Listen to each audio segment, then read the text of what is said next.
This is the head 1 spindle running. It sounds smooth. I don't hear any issues at all.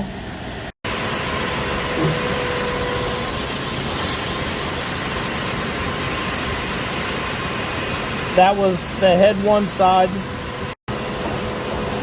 This is the turret 1 indexing.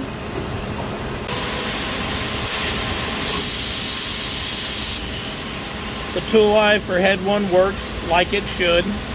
This is the head 2 spindle running at 1500 RPMs. It sounds very smooth. I don't see any issues, and there's very little load on the spindle at all. This is head 2 homing in X and Z. This is turret 2 indexing.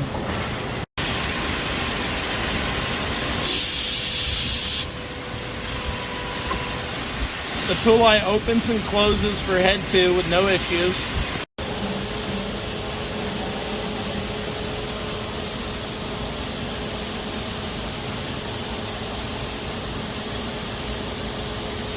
This is the gantry working like it should.